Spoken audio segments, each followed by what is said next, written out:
The Tempest, a frightening storm. The beautiful blue Mediterranean Sea was clear and calm, far from land, driven along by a gentle wind. A ship was sailing slowly to the north. It had come from Tunis on the coast of Africa and was going home to Naples in the south of Italy. It was passing a small, unimportant looking island a little way to the west. Suddenly, as if by magic, the weather changed. Dark clouds began to gather, lightning started to flash, thunder crashed and rain poured down. The wind roared and blew harder and harder every minute. One moment from one direction, the next from another. The waves grew higher and higher and broke like huge waterfalls over the ship.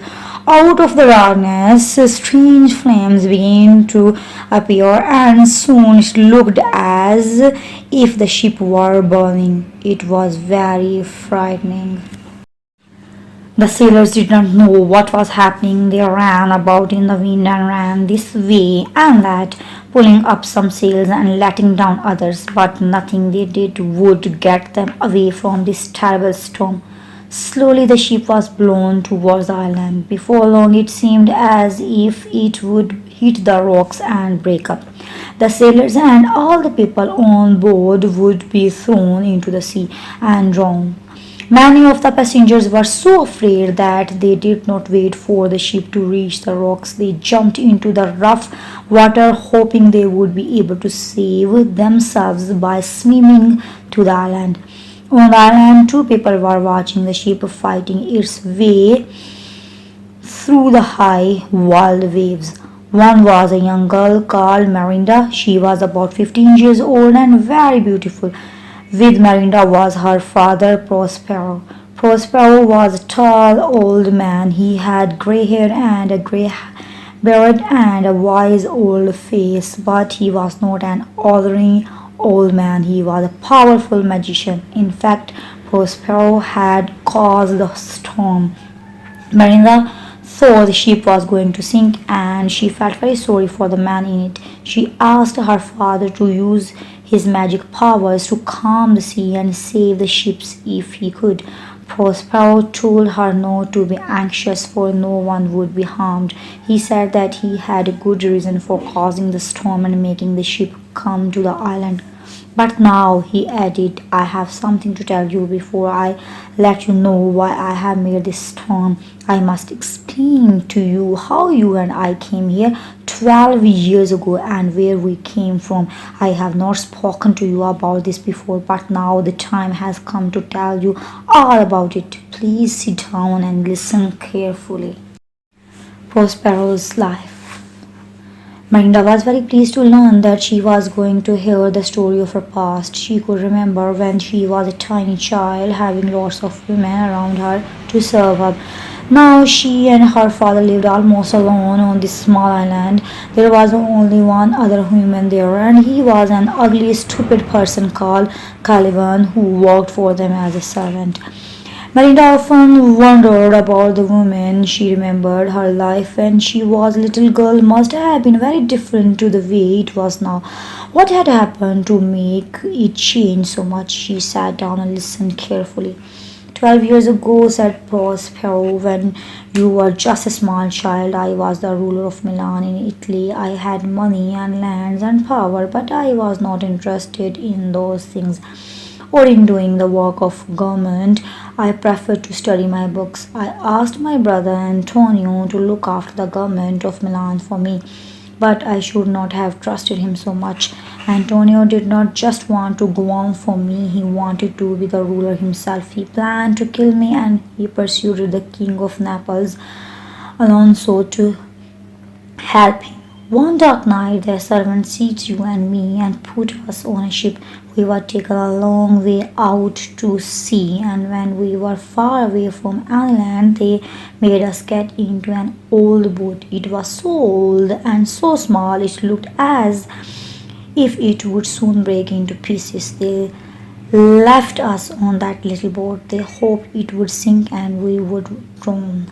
a man called Gonzalo was ordered to do these things for my brother Antonio and King Alonso.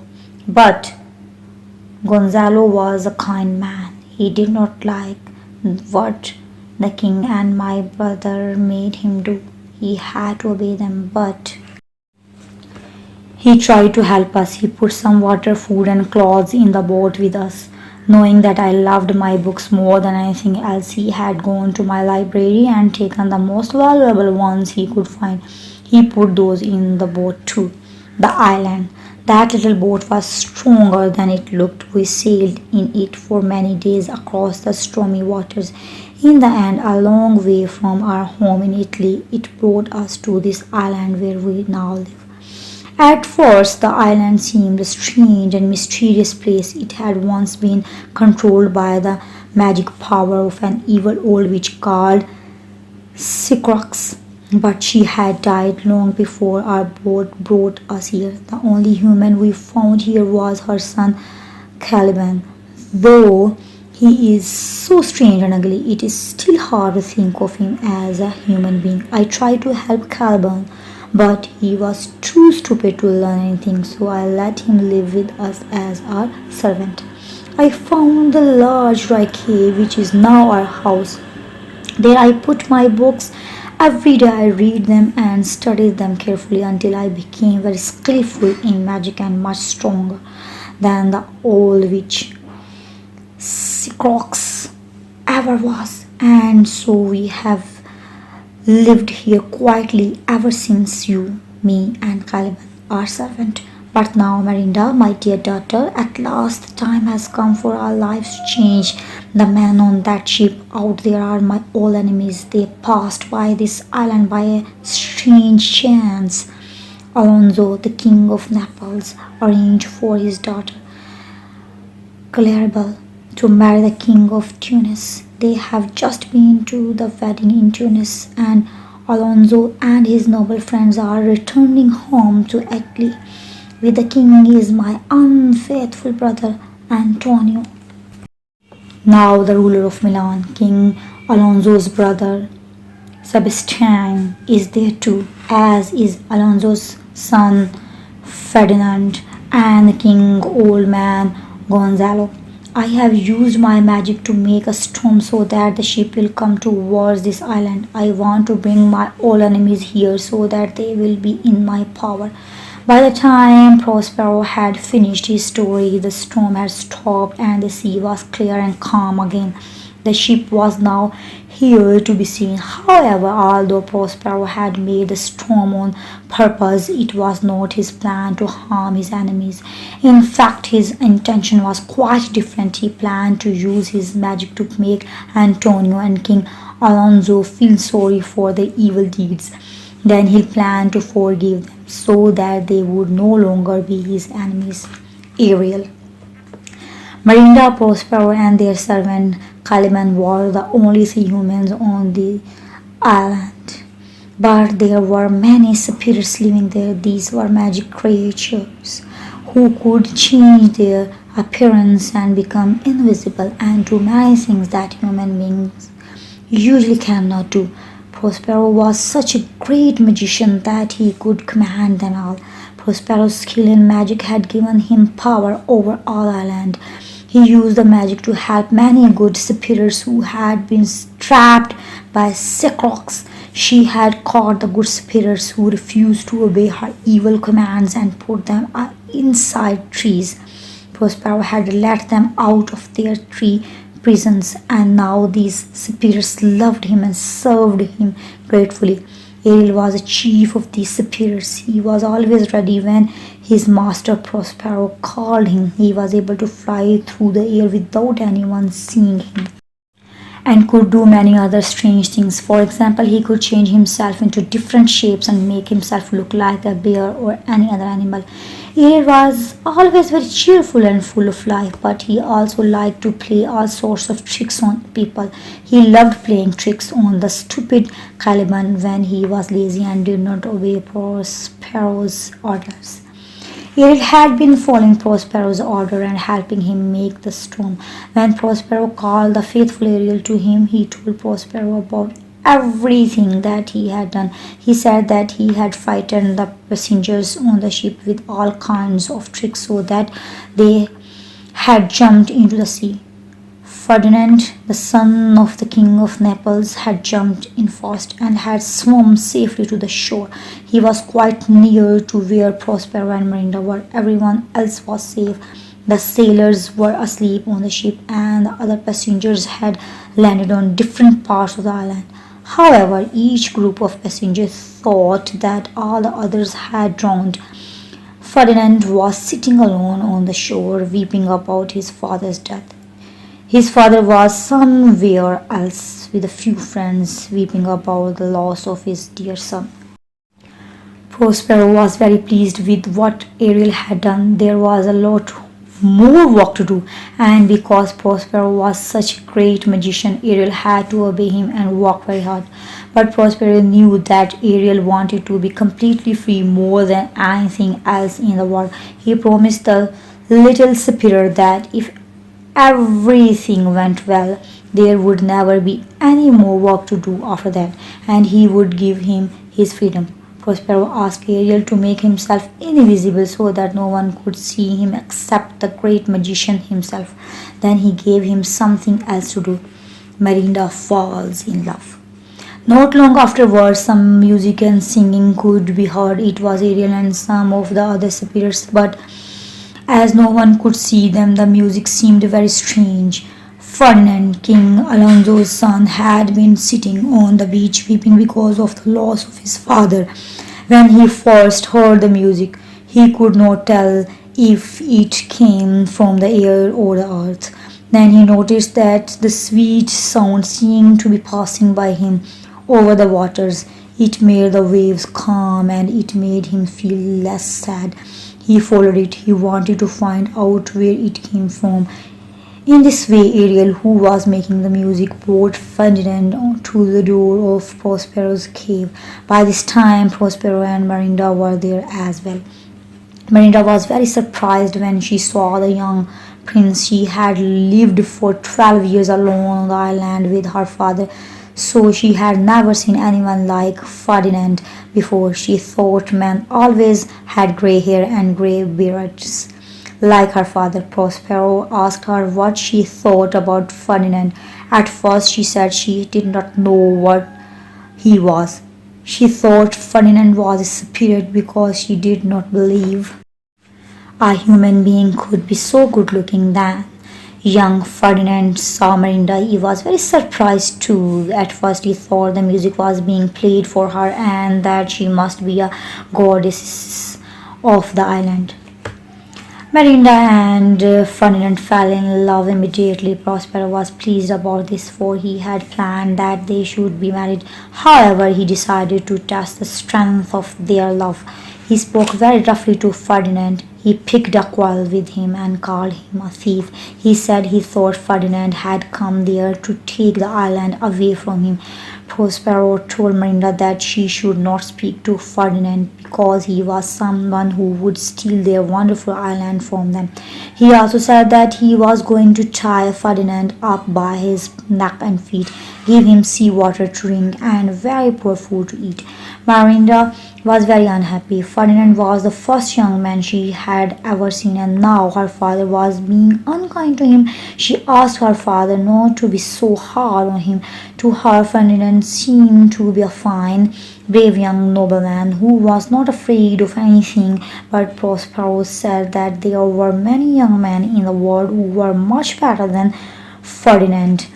Miranda replied that she did not mind. She had no wish to see anyone nicer than him, but it was no good. Prospero refused to listen to his daughter, and he made Ferdinand his prisoner for a while. Murderers. The king, Antonio, Sebastian, and their noblemen and servants had been wandering about hopelessly on the island, looking for food and a place to sleep. The noblemen tried to comfort the king, who thought his son had drowned. Some of them said that they thought they had seen Ferdinand swimming towards the shore, but none of them was very cheerful. Only Gonzalo had much to say. He was surprised to see how green the island was. He thought people could live there comfortably if they wanted to. They would never need to do any work, and their lives would be very easy. At last, the king Gonzalo and some of the others fell asleep. Getting away from the storm and wandering about the island had made them very tired. But Antonio and Sebastian, the king's brother, remained awake. Antonio was still a very wicked man. He had not changed over the years. He said to Sebastian that as Ferdinand, the king's son, was dead, Sebastian would become the king of Naples when Alonso died. If they killed the king now, Sebastian could become king of Naples immediately. They agreed to help one another and took out their swords. They were going to kill both Alonso and Gonzalo. Just in time, Ariel, who was standing close by them watching what was happening, made a noise in Gonzalo's ear and woke him up. Gonzalo saw Sebastian and Antonio standing close to him and the king with swords in their hands. He asked them what they were doing, and they said they had heard a noise and thought there might be some danger. They said they were protecting the king and Gonzalo. Prospero had commanded Ariel to look after the noblemen, but he had also told him to make them suffer for the evil deeds in Italy. When the king and his friends had woken up, Ariel tricked and puzzled and frightened them with strange sights and sounds. They began searching for food again. Just as they were losing hope, they heard the sound of peculiar music. Spears appeared before them in strange shapes, carrying rich food. The spears invited the travelers to eat, and then they disappeared. The hungry men were surprised and delighted and began to eat. Suddenly Ariel appeared in the form of a great ugly bird. He clapped his wings over the table and the feast disappeared. Ariel himself remained before the shocked men and spoke to them. He called Alonso, Antonio, and Sebastian, 3 men of sin. He reminded Alonso and Antonio that they had been very wicked. He said they were hardly fit to live, for they had sent away the good Prospero from Milan. Without any cause, they had left him and his innocent child in a dangerous spot. Now they themselves knew all about the danger of storms at sea, and the sea had taken Alonso's dear son from him. Only one thing could save them from the death on this island: sorrow for their evil deeds and his desire to live a better life in the future. As soon as Ariel had finished, he vanished. The king and his friends were too surprised to speak. Alonso was very shocked, for he thought he had heard Ariel say that Ferdinand was dead. He, Antonio, and Sebastian at last realized how wicked they had been. They felt so unhappy and ashamed that they could not think about anything else. 3 foolish people in a different part of the island. Caliban, Prospero's ugly stupid servant, meet 2 other passengers from the ship. They were Tranquillo and Stefano. Like everyone else, they thought they were the only ones to get away from the ship alive. They were surprised to meet Caliban because they also thought no one lived on the island. At first they did not know if he was human or not. He looked so strange and ugly. Caliban was surprised to meet them too. The only people he had ever seen before were his mother and Prospero and Marinda. Stefano had found some wine from the ship, and he gave some of it to Caliban to drink. Caliban thought the wine tasted good. He also thought Stefano was very kind to give it to him. Soon Stefano, Tranquillo, and Caliban had drunk so much wine that they started singing noisy songs and behaving very foolishly. Caliban hated Prospero. He thought Prospero had stolen the island from him and was very cruel to him. Caliban liked Stefano and the wine so much that he decided to serve Stefano as his lord from then on. He told Stefano and Tranquillo about Prospero and Miranda and persuaded Stefano to kill the old magician. He said Stefano would then be king of the island and he could have Miranda as his queen. Stefano and Tranquillo both thought Caliban was a strange and stupid person, but they seemed interested in his ideas. Caliban was very happy. He believed he was free of Prospero at last. He was very happy. He asked Stefano to sing a song with him. Stefano, Tranquillo, and Caliban all sang together, but suddenly they stopped. They could hear someone else playing some music, but there was no one else there. The tune was a different one from the one they were singing. It seemed very strange. Caliban told the other two not to be frightened. This island is full of noises, sounds, and sweet music. He said, it is very pleasant and never hurts anyone. This will be a fine kingdom for me. Then said Stefano, I shall have music and it will cost me nothing. Then Tranquillo noticed that the music seemed to be moving away from them and they decided to follow it. Of course, the music was being played by Ariel. He had heard everything they had said and was now going to make them follow him all around the island. At Prospero's cave, Prospero did not keep Prince Ferdinand tied up for long, but he did give him a tiring job to do. He ordered him to fetch a lot of heavy logs and place them together close to the door of Prospero's cave. Melinda could not understand her father's behavior and thought he was being very cruel. She sat nearby while Ferdinand, who had never had to do this sort of work before, worked hard.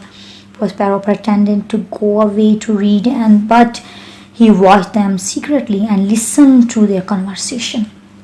Soon Ferdinand was very tired. Melinda said he should not work so hard. My father is in his room and will be reading his books for 3 hours more. Please rest, she said, but Ferdinand was afraid to disobey Prospero. He hoped the old man would allow him to marry Melinda if he did the work well.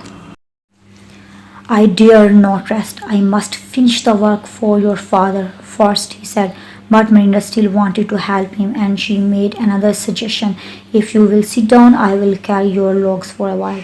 Ferdinand would not agree to let her do such hard work while he sat and rested. He continued to carry the logs to the cave and they talked to one another all the time. Prospero was pleased when he heard the things that Melinda and Ferdinand were saying to one another. He was sure that they really loved each other, so the old man appeared before them and told them that he would soon allow them to marry. He explained to Ferdinand that he had only been unkind to him to be sure that he really loved Melinda. Prospero told the prince he could stop working. By this time Ariel had returned. Prospero ordered him to do something very special for the young pair. The little spirit then made the goddesses Iris and Sirius appeared and later Joanna, greatest of all the goddesses. These wonderful looking people sang to Melinda and Ferdinand. Then some more spirits came and danced in front of them. The dance was very joyful until the very last moment. It ended in confusion when the spirits suddenly stopped their dance and vanished. This was because at that moment Prospero had heard from Ariel about the plot thought up by Caliban, Stefano, and Tranquillo. Prospero now knew that the three were coming to murder him, so he went to make some preparations. When Caliban, Stefano, and Tranquillo arrived at Prospero's cave, they were all in a very bad temper.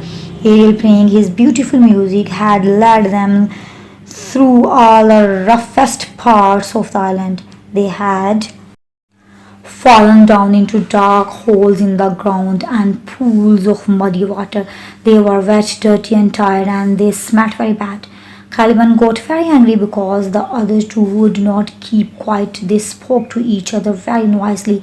Caliban thought they would soon be discovered and then they would not be able to murder Prospero. But Stefano and Tranquillo took no notice of Caliban. They found some silver cloths hanging on a line. Prospero had left them there. When they saw them, they stopped feeling so angry. They liked these clothes very much and began putting them on, joking about it at the same time. Suddenly, they heard the noise of some hunters coming. A few seconds later, a large number of spears rushed towards them. The spears looked like hunters on horses, and there were many more spears with them, looking like hunting dogs. They all chased after Caliban, Stefano, and Tranquillo and beat them whenever they caught them. The three ran away in great fear, shouting and screaming as they went. That was the end of the plan to kill Prospero and make Stefano the king of the island. Leaving the island, Prospero, who only wanted to make his enemies sorry, now ordered Ariel to send the king and his friends to him. Ariel led them to the old man. At first, neither Antonio nor his brother nor any of the others with them recognized Prospero, who was dressed in his magic clothes. They had no idea that the man they saw was the old ruler of Milan. Prospero reminded them of the cruel way they had treated him and his daughter in the past. Then he took off his magic clothes and they saw he was their old ruler. Alonso and Antonio both told Prospero that they were sorry. They promised to give him back his position as ruler of Milan and prayed to him to forgive them. The old man did forgive them for all their crimes and welcomed them as friends. The old man then turned to Alonso and said, "Because you have given me back my kingdom, I will show you something that will give you as much joy." He stood back and there, a little way behind him, Alonso saw his son sitting with Marinda. The father and son were both delighted to see each other alive and well. When he saw Marinda, Alonso, like Ferdinand, thought she must be a goddess. "No," replied Ferdinand, smiling at his father, "she is not a goddess, but human like the rest of us. But the gods have allowed her to be my wife. She is the daughter of the ruler of Milan. After our marriage, he will be my father also." Alonso replied, "Then that marriage will make me her father too, so I must ask my daughter to forgive me for my crime against her father."